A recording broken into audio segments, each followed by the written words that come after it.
Éducation sur Sen TV. Santé sur Sen TV. L'actualité sur Sen TV. Politique sur Sen TV.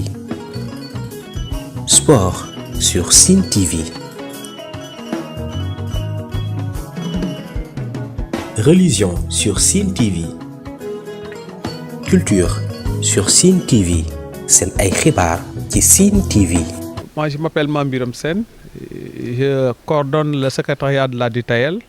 en rapport avec donc l'équipe du comité technique. Nous avions élaboré un plan d'action dans lequel une activité a été identifiée. C'était dans la marche notamment de cette dynamique pour la transition, parvenir à faire de telle sorte que les collectivités territoriales puissent s'approprier de cette dynamique-là en intégrant l'agroécologie dans les plans de développement communaux. Nous l'avons fait le 26 avec le conseil départemental et hier et aujourd'hui, nous devions réfléchir avec les collectivités, notamment les élus référents, les maires, les présidents de commission environnement et agriculture, sur comment intégrer l'agroécologie au niveau de ces plans de développement. On peut retenir de ces 2 jours d'atelier, de travaux avec les acteurs à l'échelle des communes, 3 conclusions essentielles. La première, c'est qu'il y a dans le département de Fatick 17 communes, collectivités territoriales. Parmi ces 17, nous avons 11 qui ont leur plan de développement communaux. Il y a 6 aujourd'hui dont les plans sont arrivés à terme et qui doivent être mis à jour. Au niveau de ces collectivités territoriales, certaines ont quand même intégré l'agroécologie dans leur plan de développement.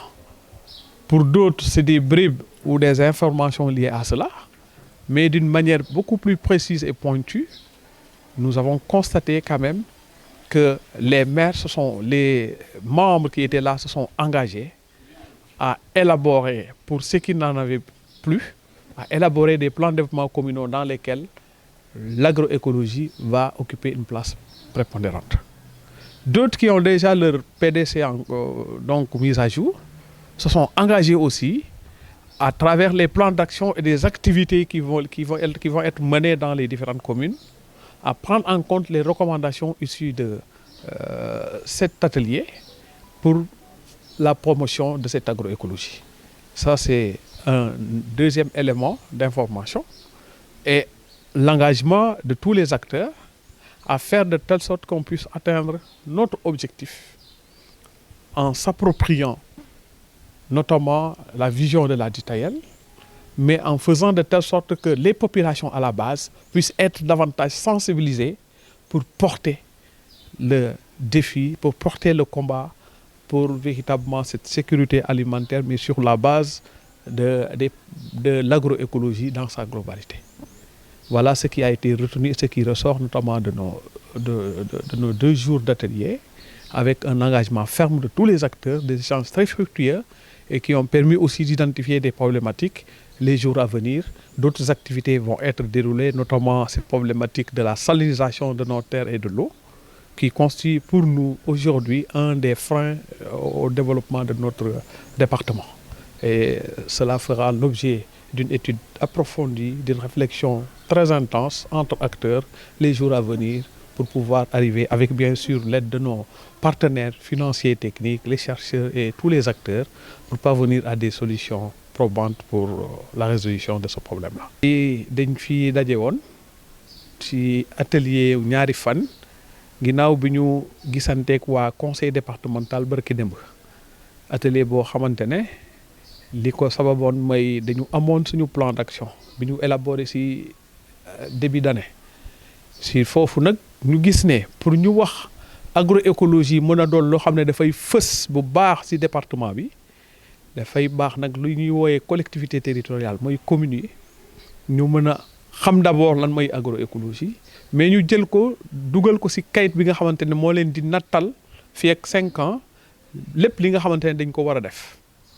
ñu newoon loolu nag dañ koy jël ñu intégré ko dugal agroécologie ci biir plan de développement communaux yi tey nag ñu tase woon ak les 17 collectivités territoriales ñi fi nekk ak membre acteurs ak services étatiques yëpp ak suñuy partenaires yi ñu doon waxtaan naka la ñuy mën a def ba lal ba teg loolu mu mën a doon loo xam ne day dugg ci suñu plan de développement communaux à l'échelle de toutes les communes. jàngat bi ñu siy am nag mooy ñetti jàngat yoo xam ne génn na ci benn bi mooy gis nañ ne avec l'ARD seen présentation am na ay communes yoo xamante ne seen plan de développement dafa jeex ñu war a tëggaat beneen fii ak juróomi at ñooñu ñu profité aussi informer surtout sensibiliser acteurs yi pour que suñuy tëggaat ñu mën a dugal bu baax baatum agroécologie mooy mbéy mu sell mi bu waxee mbéy nag nekkul kese dem tool ba mais dafa ëmb lu bëri ba si bool ba ngay tëgg à midi pour mën a lekk ak càmm ji ak napp ji ñu war a jël loolu nag fexe ba lépp luy sellal mbéy moomu càmm bi napp bi ak lekk bi ñu mën ko jël en compte bi ñuy def ay actions yoo xam ne ci seen plan de développement communal pour ñi nga xamante ne nag seen plan yi defar nañ ko ba pare ñu xool naka la ñuy mën a def ba bi ñuy jëfee mbir mi ñu boolewaale bu baax activité yoo xam ne ci agroécologie lay tabeeku loolu ñu waxtaan ci vraiment bi am ci benn compréhension bi ñëpp engagé wu dans ce sens là ñaareelu njàngat bi may ñu war a góorgóorlu ñu ñëpp ñaax suñu bopp ñaax ñëpp ndax ñu mën a informer yëggal nit ñi mën a xam ne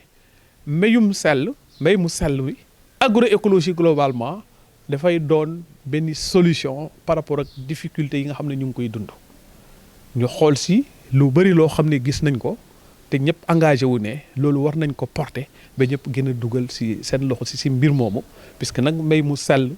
toppatoo suñu suuf bu baax ak ay anam yoo xamante ne du am tooke te du yàq suñuy suuf du yàq aussi suñu wér-gu-yaram li war a am la puisque lépp li ñuy lekk lépp li ñuy jëfe ba si lekk ba dañ ko war a sàmm moo tax ñëpp engagé wu si côté boobu ñetteelu njàngat bi mooy gis nañu ay jafe-jafe am na fii si département bi ñu yàgg xool nag ne si département bi li ko xaw a gàllankoor si développement mooy suuf bi nga xamante mooy xorom bi nga xamante ne mu ngi fi bëri lool di yàq suuf si parfois ndox mi neexul loolu yëpp ñu amoon si ay jàngat yu rëy ñu ne léegi nag dañuy def lépp pour ñu xalaat toog tëju def lël boo xamante ne si cadre boobu lañ koy jëmale ndax ñu mën a am ay solution ndax suñu département mën a dem si kanam. Éducation sur Sine TV, santé sur Sine TV, l'actualité sur Sine TV, politique sur Sine TV, sport sur Sine TV, religion sur Sine TV, culture sur Sine TV. Seen ay xibaar ci Sine TV.